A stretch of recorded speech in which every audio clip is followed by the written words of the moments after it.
JDU में RSS Kota को शामिल कर लिया गया है क्या? आखिर आपको वोट दिया जा रहा है तो ये जो देखिए कोई राजनीतिक दल तो है नहीं आरएसएस, ये तो एक संगठन है। तो इस संगठन को जेडीयू में जगह दे दिया गया है।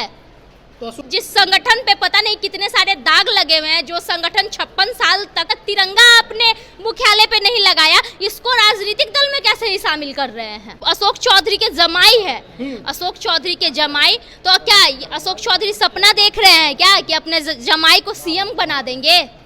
यही सपना देख रहे हैं क्या? अशोक चौधरी अपने जमाई को सीएम बनाना चाहते हैं? हो सकता है, बिल्कुल बनाने का सोच रहे होंगे कि हम अपने जमाई को ही सीएम बना देंगे। क्योंकि भाई जेडीयू में नीतीश कुमार के बाद सीएम का चेहरा है कौन, बताइए तो? से अपने दामाद के जगह पे किसी दलित को बना देते ना, दामाद के जगह पे किसी दलित को बना देते हैं। दामादी को बनवाने का क्या जरूरत था? ये लोग बोलते हैं कि हम कुछ परिवारवाद नहीं करते हैं, तो अब कैसे परिवार को बीच में लेके आ जा रहे हैं? क्या ये परिवारवाद नहीं है?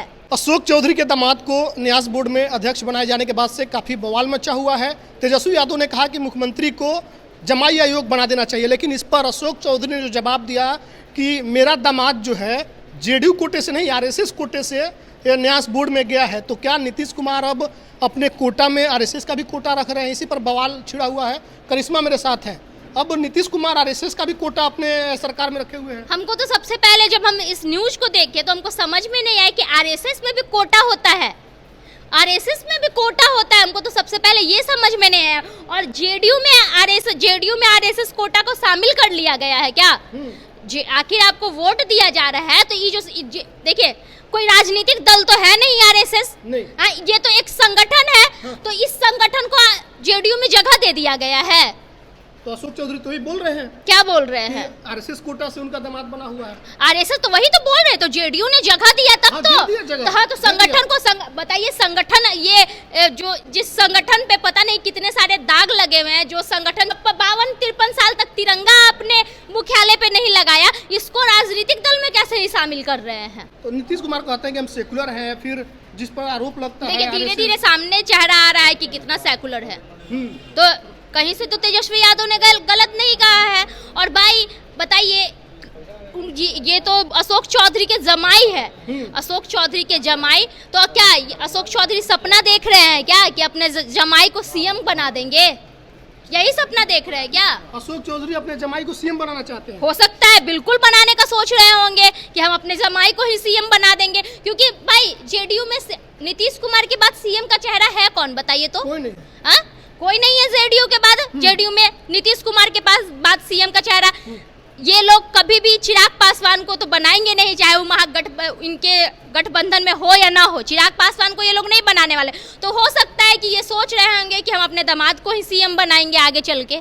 तो एक और भी तेजस्वी ने कहा कि जमाई आयोग बना दीजिए, क्योंकि अशोक चौधरी अपने दामाद को बनवा दिए, चिराग पासवान अपने जीजा को आयोग में अध्यक्ष बनवा दिए, और मांझी जी भी अपने दामाद को बनवा दिए। ये तो बोलते हैं कि हम दलितों के मसीहा हैं अशोक चौधरी जो हैं। तो जब दलितों के मसीहा हैं तो उस कोटा से अपने दामाद के जगह पे किसी दलित को बना देते ना, दामाद के जगह पे किसी दलित को बना देते हैं। दामादी को बनवाने का क्या जरूरत था? ये लोग बोलते हैं कि हम कुछ परिवारवाद नहीं करते हैं, तो अब कैसे परिवार को बीच में लेके आ जा रहे हैं? क्या ये परिवारवाद नहीं है?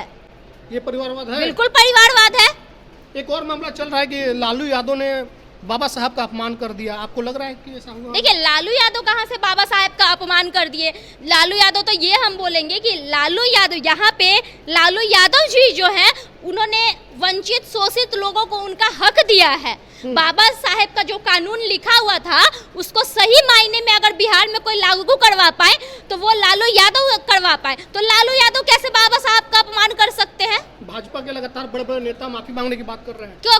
लालू यादव ने क्या किया है जो माफी मांगेंगे? दलितों के मसीहा बोला जाता है लालू यादव को। लालू यादव पहले के टाइम पे इनको चप्पल उठा के चलते थे। लालू यादव ने हक दिलाया, लालू यादव ने साथ में खटिया पे बैठने का हक दिलवाया। तो लालू यादव को कैसे ये लोग गलत बोल सकते हैं? लालू यादव कभी भीमराव अंबेडकर बाबा साहब का अपमान कर सकते हैं, ऐसा आपको लगता है? आपको क्या लग रहा है? नहीं कर सकते? बिल्कुल नहीं कर सकते हैं। तो जो आरोप लगा रही है बीजेपी का काम ही है आरोप लगाना।